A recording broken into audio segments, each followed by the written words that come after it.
Good afternoon students. आज का हमारा जो नेक्स्ट पैराग्राफ है, डॉक्ट्रिन ऑफ लैप्स, जो हड़प नीति है उसको क्लियर करना है। देखिए, हड़प नीति सबसे पहले आप समझिए कि लॉर्ड डलहौजी के द्वारा चलाया गया था। ठीक है, और ये हड़प नीति क्या थी इसके बारे में हम लोग क्लियर करेंगे, और ये हड़प नीति कैसे कैसे राज्यों पर लागू होती थी, इससे जो हमारा सब कॉन्टिनेंट है इस पर क्या प्रभाव पड़ा, और इसके प्रभाव से इंडिया की जो कंपनी थी, ईस्ट इंडिया कंपनी जो थी, उस कंपनी के अस्तित्व में क्या बढ़ोतरी हुई, क्या इंक्रीजमेंट हुआ, इसको हम लोग इस पैराग्राफ में देखेंगे। ठीक है, तो चलिए स्टार्ट करते हैं। The doctrine of the lapse, यानी कि विलय नीति या फिर हड़प नीति जिसको बोला जाता है। The final wave of the annexation concerned used Lord Dalhousie, who was governor general from 1848 to 1856। जो अंतिम विलय था भारतवर्ष के अन्य राज्यों का जो अंतिम विलय था वो 1848 से 1856 के बीच लॉर्ड डलहौजी जो कि गवर्नर जनरल थे, इनके शासनकाल में विलय किया गया था। ही डिवाइज्ड अ पॉलिसी, उन्होंने एक पॉलिसी को अपनाया था, that came to be known as the doctrine of lapse. उन्होंने एक पॉलिसी यानी एक नीति चलाई, जिस नीति को लैप्स, डॉक्ट्रिन ऑफ लैप्स की नीति यानी कि हड़प नीति का दर्जा दिया गया, हड़प नीति नाम दिया गया था। The doctrine declared that if any Indian ruler died without a male heir, his kingdom would lapse, that is become part of the company territory। देखिए, इसमें इस लैप्स के डॉक्ट्रिन में क्या बताया गया, लैप्स डॉक्ट्रिन में ये बताया गया है कि अगर कोई भी भारतीय राजा बिना अपने राज्य के वंश के, मतलब बिना वंशज के अपने, अगर कोई भारतीय राजा, उसका कोई वंशज नहीं है और उस भारतीय राजा की मृत्यु हो जाती है, तो जो भी उसका राज्य होगा वो अंग्रेजी कंपनी यानी कि कंपनी के अधिकार में चला जाएगा, ईस्ट इंडिया कंपनी के अधिकार में वो चला जाएगा। मेरी बातें समझिए। जैसे कि मान लीजिए कोई राजा हैं और उनका कोई पुत्र नहीं है, कोई वारिस नहीं है, तो वारिस न होने की वजह से उनका जो राज्य होगा वो किसके अधीन हो जाएगा, कंपनी के अधीन हो जाएगा, यानी ईस्ट इंडिया कंपनी यानी कि अंग्रेजों के अंतर्गत वो चला जाएगा। One kingdom after another was annexed simply by applying the doctrine. धीरे धीरे एक फिर दो फिर इस तरह से करके सारे जो भी के टेरिटरीज थी, जो हमारे प्रांत थे, वो एनेक्सेशन के अंतर्गत चले गए, यानी विलय हो गए। सतारा 1848 में हुआ, संबलपुर 1850 में हुआ, उदयपुर 1852 में हुआ, फिर नागपुर 1853 में और झांसी 1854 में। Finally in 1856 the company also took over Awadh, और अंत में 1856 में अवध को भी, यानी सबसे अंतिम, अगर अंतिम हम बात करें कौन सी टेरिटरी थी जो विलय नीति के अंतर्गत हड़प ली गई थी, तो वो थी अवध। ठीक है, कब हुआ था ये, 1856 के साथ। और यही 1856 फिर के बाद जब अवध को भी बना लिया गया, अपनी कंपनी का आधिपत्य कर लिया गया, तो उसी के बाद होता है 1857 की क्रांति। ठीक है, 56-57 2 साल बाद होती है। देखिए, 1857 की जो क्रांति है वो इन्हीं सब की वजह से धीरे धीरे, जैसे होता है ना, कोई गुस्सा होता है, फिर वो धीरे धीरे गुस्सा क्या होता है, अंदर अंदर अंदर अंदर गुस्सा बढ़ते बढ़ते एक ज्वलंत रूप ले लेता है।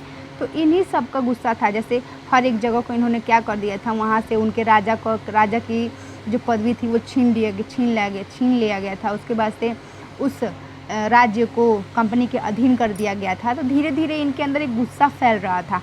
ठीक है, finally in 1856 the company also took over Awadh. This time the British had an added argument. They said they were obliged by duty to take Awadh in the order of the free the people of the misgovernment of the नवाब। और इन्होंने अवध को क्यों अपने क्या कह कर के अपने कंपनी के अधिकार में शामिल कर लिया, कि इन्होंने कहा कि अवध का जो शासन हो रहा है, जो वो मिस गवर्नमेंट है, यानी कुशासन है, यानी अवध के जो राजा है ना, वो अवध का देख रेख अच्छे से नहीं कर पा रहे हैं, वहाँ के जो प्रजा है वो खुश नहीं है, इसलिए ये क्या कर रहे हैं, अवध के नवाब को उनके पोस्ट से हटा करके और उसको भी कंपनी की टेरिटरी में शामिल कर ले रहे हैं। ठीक है, enraged by the humiliating way in which the Nawab was dispose, और इस तरह से नवाब को भी अवध से हटा दिया जाता है। The people of Awadh joined the great revolt broke out the 1857, और इस तरह से अवध के जो लोग हैं उन्होंने 1857 की क्रांति में भी वो अंग्रेजों के खिलाफ में भाग लेते हैं। देखिए यहाँ पे फिगर दिया गया है 1797। ये जो येलो कलर है ना, ये अंग्रेजों का हिस्सा है। मान लीजिए अंग्रेज इस पे शासन कर रहे हैं, जो रेड कलर इतने पे हिंदू शासन कर रहे हैं। तो 1797 में ये हाल है। 1840 में देखिए, जैसे पहले है बनारस, कलकत्ता, हैदराबाद, ठीक है, यहाँ पर मद्रास, चेन्नई की तरफ धीरे धीरे यहाँ पर अंग्रेजों का शासन था। फिर ये लोग कहाँ पहुँच गए, कलकत्ता, बनारस, लखनऊ का दिल्ली चले गए, ठीक है। इसके बाद से मद्रास को पूरा इन लोगों ने हड़प लिया। हैदराबाद पे भी ये लोग अब शासन करने वाले थे। गोवा और मुंबई को भी इन्होंने अपने शासन में कर लिया था। अब 1840 का है। अब ये देखिए ये कब है, 1857 में। 1857 में लगभग इंडिया सब कॉन्टिनेंट का बहुत 50% से भी 70% लगभग हिस्सा अंग्रेजों के अधीन हो चुका था। कलकत्ता, बनारस, लखनऊ, काठमांडू, दिल्ली, काठमांडू पहले नेपाल अलग नहीं था ना, एक ही में था। का हो इधर आओगे। बॉम्बे, पूना, हैदराबाद अभी नहीं हुआ है। देखिए बॉम्बे है, पूना है, मद्रास है, गोवा है, इन सबको अंग्रेजों ने अपने अधीन कर लिया था 1857 के तहत। चलिए आगे देखते हैं। Setting up new administration. अब क्या करते हैं ये लोग, इसको इस सारे जो टेरिटरीज हमारे हैं लगभग उनको ये जीत लेते हैं, और उसके बाद ये अपना क्या करते हैं, शासन बनाते हैं। अपना प्रशासन एक नए तरीके से ये हैंडल करते हैं। हर नियम कायदे कानून अलग लगाते हैं। देखिए Warren Hastings governor general from 1773 to 1785। अभी जो हम लोग लैप्स की नीति पढ़े हैं उसके पहले की ये बात है। देखिए क्योंकि वो 1848 से था, ये 1773 से है। तो जो वारेन हेस्टिंग्स हैं वो 1773 से 1785 तक was one of the many important figure. ये एक बहुत ही महत्वपूर्ण इंसान है। Who played a significant role in the expansion, जिन्होंने राज्यों को हड़पने में या विलय करने में, कंपनी के पावर को बढ़ाने में बहुत ही बड़ा योगदान निभाया है। किसने? वारेन हेस्टिंग्स ने। By his time the company had acquired power not only in Bengal. Warren Hastings के समय में कंपनी ने सिर्फ बंगाल में ही अपना पावर नहीं फैलाया बल्कि बॉम्बे और मद्रास में भी कंपनी का पावर फैल चुका था। British territory were broadly divided into administrative units called the president. और ब्रिटिश टेरिटरी जो थी वो वारेन हेस्टिंग्स के शासनकाल में इन्होंने एक मतलब 3 जो जगह था, बंगाल, बॉम्बे, मद्रास, तो इन तीनों पर ये अकेले शासन नहीं कर सकते थे, इसलिए इन्होंने अपना एक प्रेसिडेंसी बना दिया था, ठीक है। और हर एक प्रेसिडेंसी का अपना एक गवर्नर था, ठीक है। There were 3 presidency, Bengal, Madras and Bombay.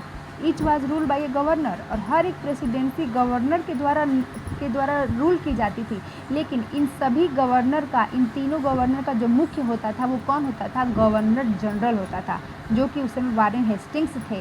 और यही वारेन हेस्टिंग्स हमारे भारत के पहले गवर्नर जनरल है, ठीक है। Notably in the sphere of the justice, और इस तरह से न्याय ये किया करते थे। 1772 की अगर हम बात करें, from 1772 a new system of justice was establish. 1772 में एक नया ही कानून बनाया गया। ईच डिस्ट्रिक्ट वाज तो हैव 2 कोर्ट, हर एक ज़िले में 2 कोर्ट होगा। क्रिमिनल कोर्ट जिसको फौजदारी अदालत कहते हैं, और दूसरा सिविल कोर्ट जिसको दीवानी अदालत कहते हैं। Maulvis and Hindu pandit interpreted Indian law for the European district collected who presided over civil court. जो मौलवी और हिंदू थे ये क्या करते थे, जो सिविल कोर्ट था, ठीक है, जो सिविल कोर्ट था यहाँ पर हिंदू और मुस्लिम ये चाहते थे कि हमारा जो भी न्याय हो वो हमारे भारतीय किसी जज के द्वारा हो। The criminal court were still under a qazi, और जो क्रिमिनल कोर्ट था लेकिन यहाँ पर अभी भी एक काजी के अंतर्गत आते थे और मुफ्ती के अंतर्गत आते थे, but under the supervision of the collector. भले ही काजी जज वहाँ पे रहते थे, मुफ्ती वहाँ पे वकील रहते थे, लेकिन जो कुछ भी कार्य होता था वो एक कलेक्टर के सुपरविजन यानी देख रेख में होता था। काजी कौन होता है? जज होता है। मुफ्ती कौन होता है? A jurist of the Muslim community, Muslim community का एक ज्यूरी होता है ये, और ये लॉ को, कानून को काजी के सामने, जज के सामने पेश करते हैं। इम्पीचमेंट क्या होते हैं? ये एक ट्रायल होता है by the house of the Lord in England. अंग्रेज में एक ट्रायल है, जैसे कहाँ देखिए बता रही हूँ मैं, मतलब ये ब्रिटिश इंग्लैंड में एक ट्रायल देने वाले जैसे जो होते हैं ना वकील, जो अपनी बातों को जज के सामने रखते हैं। लेकिन ये जो इम्पीचमेंट का मतलब होता है, ये इंडियन क्रिमिनल कोर्ट में और सिविल कोर्ट में दोनों में कॉमन होते हैं। ठीक है, देखिए यहाँ फिगर है, the trial of the Warren Hastings painted by the G Paulet. Warren Hastings का एक ट्रायल चल रहा है, वहाँ पर ये देखिए इतनी भीड़ लगी हुई है और इस फिगर को दर्शाया गया है। When Warren Hastings went back to England, जिस समय वारेन हेस्टिंग्स इंग्लैंड वापस जाते हैं 1785 में, एडमंड बुर्के एक्यूज्ड हिम। तो एडमंड बुर्के उन पर क्या करते हैं?